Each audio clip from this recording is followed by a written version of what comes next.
वैशाख मास महत्तम अध्याय 9। जय श्री राधा कृष्ण। वैशाख मास माँ की तरह बालक का हित चाहने वाला है, बहुत ज्यादा पुण्य देने वाला है, हमारी अभी की इच्छाओं को पूरी करने वाला और स्वर्ग का अधिकारी बनाने वाला महाफलकारी महीना। ये भगवान श्री हरि विष्णु को बहुत अधिक प्रिय है। इस महीने का सदुपयोग करें और ज्यादा से ज्यादा पुण्य कर्म करें।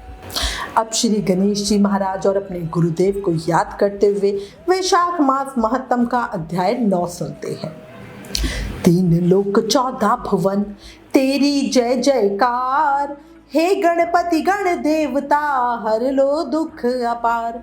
बोलो गणेश जी महाराज की जय। गुरुर ब्रह्मा गुरुर्विष्णु गुरुर्देवो महेश्वरा, गुरुर साक्षात पर ब्रह्मा तस्मै श्री गुरुवे नमः। बोलो गुरुदेव महाराज की जय। वैशाख मास महत्तम के अध्याय 8 में श्री सूत जी महाराज सभी ऋषियों के पूछने पर उन्हें यम और ब्राह्मण का संवाद बता रहे और नर्क और स्वर्ग ले जाने वाले कर्मों का वर्णन बता रहे हैं। अब इस अध्याय 9 में सूत जी महाराज धर्मराज और ब्राह्मण के संवाद के इस चरण में तुलसी दल और अश्वत्थ वृक्ष यानी पीपल वृक्ष की महिमा के साथ 3 प्रेतों के उद्धार की कथा भी बता रही है। शुरू करते हैं। यमराज से शुभ अशुभ कर्म जिनके द्वारा स्वर्ग और नरक की प्राप्ति होती है, उन्हें सुनने के बाद शौनक आदि ऋषियों से सूत जी बोले। ब्राह्मण ने धर्मराज से पूछा, हे धर्मराज, वैशाख मास में प्रातः काल स्नान करके एकाग्रचित हुआ पुरुष भगवान माधव का पूजन किस प्रकार करे, आप इसकी विधि का वर्णन करें। धर्मराज ने कहा, हे ब्राह्मणों, पत्तों की जितनी जातियां होती हैं उन सब में तुलसी भगवान श्री विष्णु को सबसे अधिक प्रिय है। पुष्कर आदि जितने तीर्थ हैं, गंगा आदि जितनी नदियां हैं तथा वासुदेव आदि जो देवता हैं, वो सभी तुलसी दल में निवास करते हैं।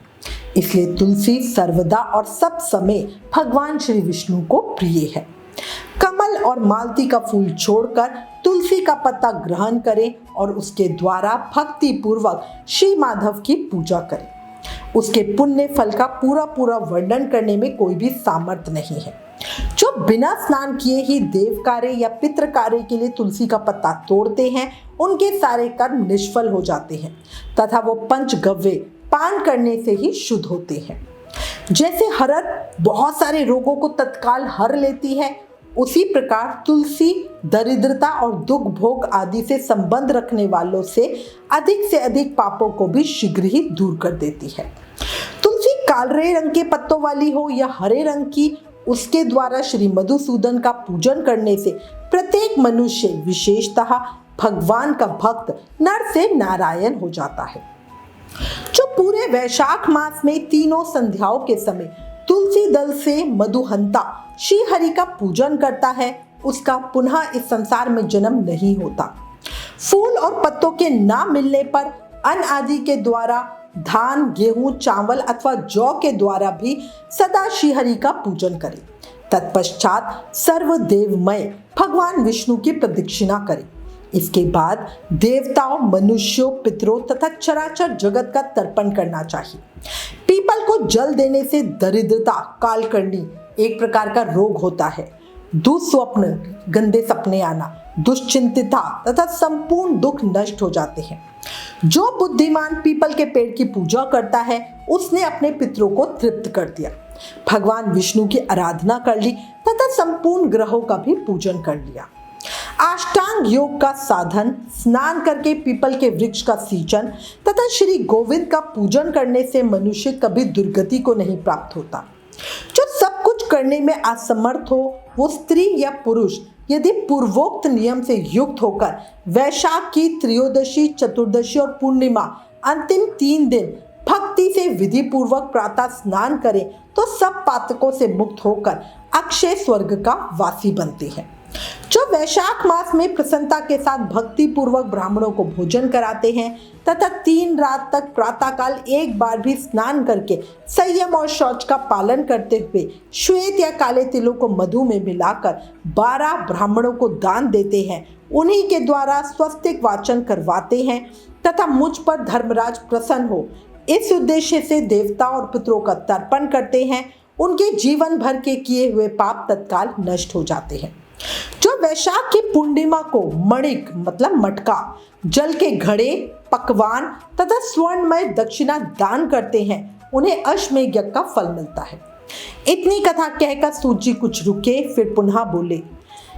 इसके बाद यमराज ने ब्राह्मण को इस विषय में एक प्राचीन इतिहास कहा जिसमें एक ब्राह्मण का घने वन के भीतर प्रेतों के साथ संवाद हुआ था। मध्य प्रदेश में एक धन शर्मा नामक ब्राह्मण रहता था। उसमें पाप का लेश मात्र भी नहीं था। एक दिन वो कुशा आदि लेने के लिए वन में गया। वहां उसने एक अद्भुत बात देखी। उसे 3 महाप्रेत दिखाई दिए जो बड़े ही दुष्ट और भयंकर थे। ब्राह्मण धन शर्मा उन्हें देखकर डर गया। उन प्रेतों के केश ऊपर को उठे हुए थे, लाल लाल आंखें, काले काले दांत और सूखा हुआ उनका पेट था। धन शर्मा ने उनसे पूछा, तुम लोग कौन हो? ये नर्क की सी अवस्था तुम्हें कैसे प्राप्त हुई? मैं भय से आतुर हूँ और दुखी हूँ, दया का पात्र हूँ, मेरी रक्षा करो। मैं भगवान विष्णु का दास हूँ, मेरी रक्षा करने से भगवान तुम लोगों का भी कल्याण करेंगे। भगवान विष्णु ब्राह्मणों के हितैषी हैं, मुझ पर दया करने से वो तुम्हारे ऊपर संतुष्ट होंगे। श्री विष्णु का अलसी के पुष्प के समान श्याम वर्ण है, वो पीतांबरधारी हैं। उनका नाम श्रवण करने मात्र से सब पापों का क्षय हो जाता है। भगवान आदि और अंत से रहित, शंख चक्र और गदा धारण करने वाले, अविनाशी, कमल के समान नेत्रों वाले तथा प्रेतों को मोक्ष प्रदान करने वाले हैं। इसके बाद यमराज बोले, हे ब्राह्मण, भगवान विष्णु का नाम सुनने मात्र से ही वो पिशाच संतुष्ट हो गए, उनका भाव पवित्र हो गया, वो दया और उदारता के वशीभूत हो गए। ब्राह्मण के कहे हुए वचन से उन्हें बड़ी प्रसन्नता हुई और वो उनसे पूछने पर प्रेत इस प्रकार बोले। प्रेतों ने कहा, हे विप्र, तुम्हारे दर्शन मात्र से तथा भगवान श्री हरि का नाम सुनने से हम इस समय दूसरे ही भाव को प्राप्त हो गए हैं। हमारा भाव बदल गया है, हम दयालु हो गए हैं। वैष्णव पुरुषों का समागम निश्चय ही पापों को दूर भगाता है, कल्याण से सहयोग कराता है तथा शीघ्र ही यश का विस्तार करता है। अब हम लोगों का परिचय सुनो। ये पहला कृतघ्न नाम का प्रेत है, इस दूसरे का नाम विद्वेत है तथा तीसरा मैं हूं, मेरा नाम अवैशाख है। मैं तीनों में अधिक पापी हूं। इस प्रथम पापी ने स्वतः ही कृतघ्नता की है, अर्थात कृतघ्नता का मतलब क्या होता है कि अपने कर्मों के लिए किसी को धन्यवाद ना देना, एहसान फरामोश जिसको बोलते हैं। ठीक है, तो वो क्या कह रहे हैं कि इस प्रथम प्रेत ने सदा ही कृतघ्नता की है, इसके कर्म के अनुसार ही इसका नाम कृतघ्न पड़ा। हे ब्राह्मण, पूर्व जन्म में सुदास नामक ये एक द्रोही मनुष्य था, सदा कृतघ्नता किया करता था। कृतघ्न वास्तव में वो व्यक्ति होता है जो किसी के द्वारा अपने प्रति किए गए सत्य कार्यों को भूल जाते हैं या उन्हें मानते ही नहीं है या उनके लिए धन्यवाद नहीं महसूस करते या बिल्कुल ही उनसे अलग हो जाते हैं। और उसी पाप से वो प्रेत उस अवस्था को पहुंचा था। अत्यंत पापी, धूर्त तथा गुरु और स्वामी का अहित करने वाले मनुष्य के लिए भी पापों से छूटने का उपाय है, पर कृतघ्न के लिए कोई प्रायश्चित नहीं है। इस दूसरे पापी ने देवताओं का पूजन किए बिना ही सदा अन्न भोजन ग्रहण किया। इसने गुरु और ब्राह्मणों को कभी दान नहीं दिया, इसलिए इसका नाम विद्वेत हुआ। ये पूर्व जन्म में हरिवीर नाम से विख्यात राजा था। 10,000 गांवों पे इसका अधिकार था। ये रोष, अहंकार तथा नास्तिकता के कारण गुरुजनों की आज्ञा का उल्लंघन करने में तत्पर रहता था। प्रतिदिन 5 महायज्ञों का अनुष्ठान किए बिना ही खाता और ब्राह्मणों की निंदा करता था। उसी पाप कर्म के कारण ये बड़े बड़े नरकों का कष्ट भोग कर इस समय विद्वेत नामक प्रेत हुआ है। अवैशाख नामक तीसरा प्रेत मैं हूँ। मैं पूर्व जन्म में ब्राह्मण था। मध्य प्रदेश में मेरा जन्म हुआ। मेरा नाम गौतम था और गोत्र भी गौतम ही था। मैं वासपुर गांव में निवास करता था। मैंने माधव मास में भगवान माधव की प्रसन्नता के उद्देश्य से कभी स्नान नहीं किया, दान और हवन भी नहीं किया। विशेषतः वैशाख मास से संबंध रखने वाला कोई कर्म नहीं किया। वैशाख में मधुसूदन का पूजन नहीं किया तथा विद्वान पुरुषों को दान आदि से संतुष्ट नहीं किया। वैशाख मास की किसी भी पूर्णिमा को जो पुण्य फल प्रदान करने वाली है, मैंने स्नान, दान, शुभ कर्म, पूजा तथा पुण्य के द्वारा उसके व्रत का पालन नहीं किया। इससे मेरा सारा वैदिक फल निष्फल हो गया है। मैं अवैशाख नामक प्रेत होके सब और विचरता हूँ। वैशाख मास महत्तम अध्याय 9 संपूर्ण। इस अध्याय में स्पष्ट है कि हमें दूसरों के उपकार मानने चाहिए, गुरु का पूजन करना चाहिए, दान देना चाहिए। पुण्यदायी जो महीने हैं वैशाख, कार्तिक, माघ आदि में जितने ज्यादा हो सके शुभ कर्म करने चाहिए, वरना बाद में बहुत दुख भोगना पड़ता है। अभी भी समय है, सोच लो, समझ लो और विचार कर लो। कल वैशाख मास महत्तम के अध्याय 10 में आगे की कथा सुनेंगे। देखो, अब एक बात मेरी सुनो जरा। क्षणभंगुर जीवन है पगले, कर ले प्रभु का ध्यान रे। ना जाने कब देह कपंची कर जाए प्रस्थान रे।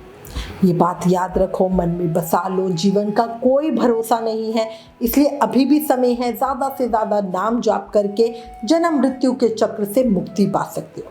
कलयुग केवल नाम आधारा, सिर्फ नाम जाप करके ही भक्ति, शक्ति, मुक्ति, प्रेम सब पाया जा सकता है। इसलिए हर समय, हर पल, हर सांस के साथ प्रेम, मन और भाव से जाप करते रहो। हरे कृष्ण कृष्ण कृष्ण हरे हरे, हरे राम राम राम हरे हरे। लास्ट में एक रिक्वेस्ट, प्लीज इन वीडियोस को ज्यादा से ज्यादा शेयर करके वैशाख मास का प्रभाव सबको बताओ। अपने शास्त्रों का ज्यादा से ज्यादा प्रचार करो, ये भी एक सेवा है। Please like, share and subscribe. Thank you. जय श्री राधा कृष्ण।